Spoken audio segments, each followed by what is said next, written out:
इच्छा पूरी कराने के लिए मुझे प्रसन्न कर दिया है। मैं धन्य हुआ श्री गणेश। आपके कृपा वचनों ने मेरे जन्म जन्म के पापों के बंधन को खोल डाला। लोभासुर, मुझसे भी पहले तुम्हें उस गणेश भक्त महिला को धन्यवाद देना चाहिए जिसने तुम पर दया करते हुए असुर बन जाने का शाप दिया था। शाप देने वाली महिला को धन्यवाद? हाँ लोभासुर, उसके शाप के कारण ही तुम्हें न केवल गणेश भक्ति मिली अपितु मेरे दर्शन भी मिले। अपने पिछले जन्म के बारे में सुनकर मेरा मन पिछले जन्म के विषय में जानने के लिए छटपटा रहा है। कृपा करके मुझे वो सब कुछ बताएं जिसके कारण मुझे लोभासुर बनना पड़ा। अवश्य। पिछले जन्म में तुम्हारा नाम चेतराम था। प्रतिदिन के समान तुम उस दिन भी अपने घर में बैठकर मुद्राओं की गिनती करके प्रसन्न हो रहे थे। 83, 84, 85, 86, 89। ओह, फिर भूल हो गई। फिर से गिनता हूँ।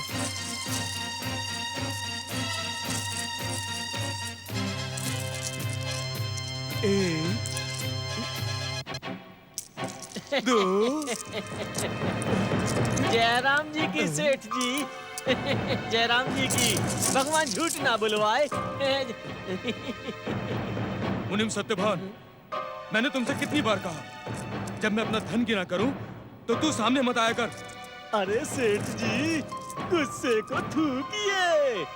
बहुत सुंदर समाचार लेकर आया। समाचार नहीं, बहुत सुंदर वस्तु लेकर आया हूँ। वस्तु? कौन सी वस्तु? अरे वही जिसे देख करके आप बुढ़ापे में भी अपने आप को युवा समझने लगते हैं। सेठ जी, रमई किसान ने अपने खेत आपके नाम कर दिए हैं। खड़ी फसल को बेच करके 200 किन्नियां लेकर के आया हूँ। ये लीजिए और गिन लीजिएगा, फिर ना कहिएगा कि कहा नहीं।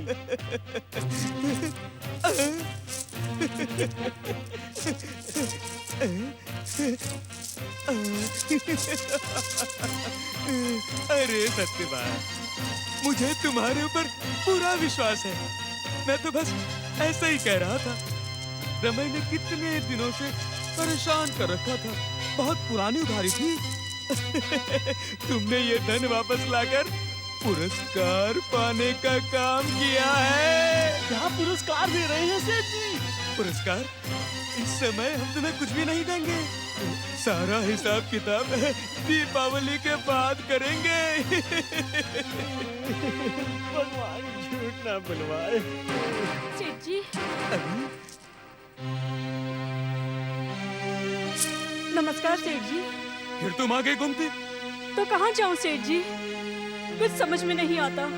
कहीं भी जाओ, किधर भी जाओ, परंतु इधर मत आओ। ऐसा न कहे सेठ जी, यहाँ नहीं आऊंगी तो मेरी कन्या का उद्धार कैसे होगा?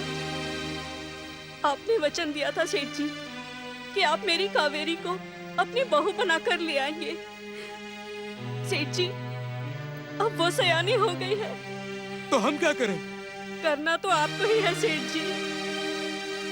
हेतराम की बारात लेकर आए और कावेरी को विदा करा के ले जाइए। आपका ये उपकार मैं जीवन भर नहीं भूलूंगी। क्यों भाई मुनिम सत्यवान, क्या किसी साहूकार का पेट उपकारों से भरा है क्या? भगवान झूठ ना बुलवाए। मैं तो देवी जी से सिर्फ इतना कह सकता हूँ कि गोपालपुर के सबसे बड़े सेठ चेतराम जी के पुत्र से अपनी पुत्री का विवाह रचाना चाहते हैं, तो पुत्री के वजन की चांदी तो तोल ही देनी चाहिए। नहीं नहीं सेठ जी, ऐसा अन्याय न करें सेठ जी। मैं निर्धन विधवा, इतनी चांदी भला मैं कहाँ से लाऊंगी? बस एक छोटे से खेत के सहारे हम माँ बेटी का पेट पल रहा है। ये सब बताने की आवश्यकता नहीं है गोमती। गोपालपुर के हर घर का हाल भलीभांति मैं जानता हूँ, और ये भी जानता हूँ कि खेत से निकला पुरखों का वो धन का घड़ा तुम्हारे स्वर्गीय पति आत्मा राम ने तुम्हारे पास छोड़ दिया है। ये बात तो सही है सेठ जी। सही है तो अपना खेत और पुरखों वाला धन मुझे सौंप दे। मैं तुम्हारी बेटी को अपनी बहू बनाने का वचन पूरा कर दूंगा। धन का घड़ा तो मैं आपको दे दूंगी सेठ जी, लेकिन खेत की बात न करें। बस यही एक खेत तो विधवा के पास है। अरे हमें भी तो सहारा चाहिए। क्यों भाई मुनीम, अगर हमारे पास सहारा नहीं होगा तो गोपालपुर के लोग कैसे जीवित रहेंगे? दया करो सेठ जी, दया करो मुझ पर। भाई इतनी दया तो कर दी। कहाँ मेरे हेतराम के लिए बड़े बड़े राजा महाराजाओं की बेटियों के रिश्तेदार हैं। उन सबको ठुकरा कर तुम्हारी जैसी कंगाल की बेटी कावेरी को अपनी बहू बना रहा हूँ। अब जब तुम चाहती नहीं कुछ तो हम क्या कर सकते हैं? मैं चाहती हूँ सेठ जी, मैं आपके वचन की मर्यादा रखना चाहती हूँ, परंतु आप। हम भी तो अपने वचन की मर्यादा रख रहे हैं। हमने कावेरी को अपनी बहू बनाने का वचन दिया था। ये तो नहीं कहा था कि एक पीली धोती में उसे विदा करा लाएंगे। अब तुम भी हमारी बात का मान रख लो। मैं क्षमा चाहती हूँ सेठ जी, मैं आपकी बात का मान नहीं रख पाऊंगी। छी छी छी छी छी छी छी। तब तो तुम्हारी कावेरी भयानक दुख भोगेगी। जिसके भाग्य में जो लिखा होगा उसे वो भोगना ही होगा। श्री गणेश आप पर प्रसन्न रहे। नमस्ते सेठ जी।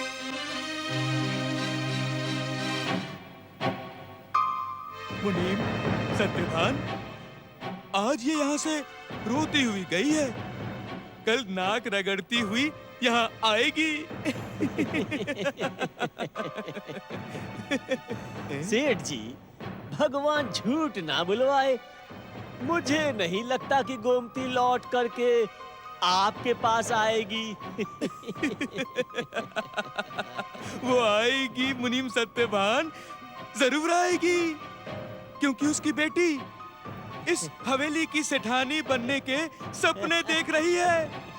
वो अपनी माँ को मना लेगी। फिर क्या हुआ श्री गणेश? बेचारी गोमती लोभी चेतराम के सामने हार गई। करती भी तो क्या, और कोई रास्ता भी तो नहीं था।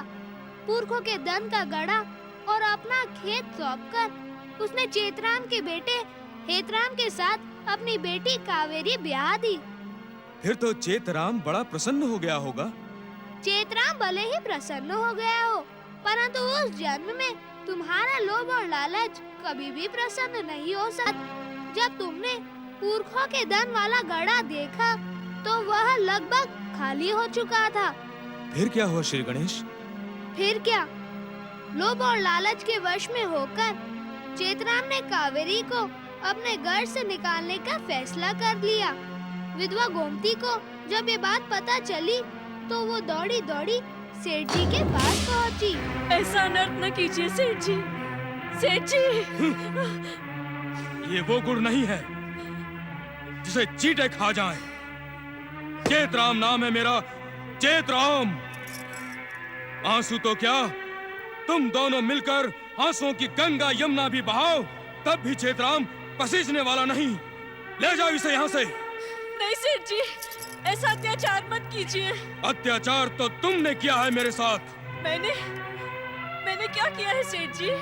तुमने सेठ चेतराम के साथ छल किया है, धोखा किया है, पुरखों के धन का खाली घड़ा मुझे सौंप दिया। इसका दुष्परिणाम तुम्हें भुगतना ही पड़ेगा। अब तुम माँ और बेटी जीवन भर रोती रहोगी और तुम्हारी बेटी से कोई ब्याह नहीं करेगा। नहीं सेठ जी, नहीं। हाँ, 100 बार हाँ। इस अभागन को मैं अपने घर में नहीं रखने वाला। मैं अपने बेटे हेतराम का ब्याह किसी राजा महाराजा की राजकुमारी से करूंगा। नहीं सेठ जी, आप ऐसा न्याय नहीं कर सकते सेठ जी। करने के लिए तो मैं कुछ भी कर सकता हूँ। क्या कर सकती हो तुम मेरा? मैं तो केवल प्रार्थना कर सकती हूँ, दया की भीख मांग सकती हूँ। मेरी बेटी का जीवन बद से बदतर हो जाएगा सेठ जी। यही तो चाहता हूँ मैं कि तुम्हारे जैसी छल करने वाली स्त्री के साथ ऐसा ही होना चाहिए। चली जाओ यहाँ से, चली जाओ। नहीं सेठ जी, मैंने कोई छल नहीं किया है। मेरी बात को विश्वास कीजिए, ऐसा अनर्थ न कीजिए। अनर्थ तो तूने किया है मेरे साथ, और दोष मुझ पर मर रही है। चल निकल, निकल यहाँ से। नहीं नहीं पिताजी, मैं यहाँ से तब तक नहीं जाऊंगी जब तक स्वामी लौट कर नहीं आएंगे। अच्छा, तो तू अपने स्वामी से मेरी शिकायत करेगी, निंदा करेगी। हो सकता है तुम्हारी चुगली करने पर तुम्हारा स्वामी मुझे मार भी बैठे, है ना? नहीं नहीं पिताजी, ये बात नहीं है। फिर क्या बात है? क्यों नहीं जाएगी तू यहाँ से? जाना तो तुझे पड़ेगा ही। पहले तो एक बार मान भी लेता, अब नहीं मानूंगा। अब तो तुझे जाना ही पड़ेगा। चल निकल, निकल यहाँ से, पिताजी, निकल यहाँ से, चल निकल, ऐसा मत कीजिए सेठ जी। निकल, निकल।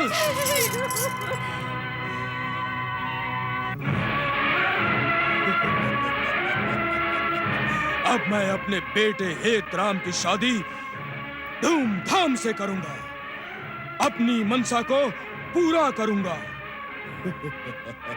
लाखों करोड़ों का स्वामी बन जाऊंगा।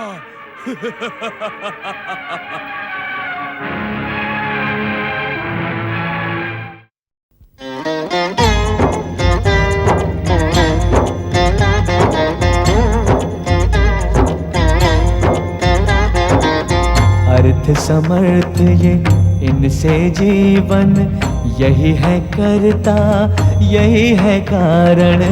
अर्थ समर्थ ये इनसे जीवन, यही है करता यही है कारण। सारे जगत के भाग्य विधाता, दुख हरता ये है सुखदाता। श्री गणेश, श्री गणेश।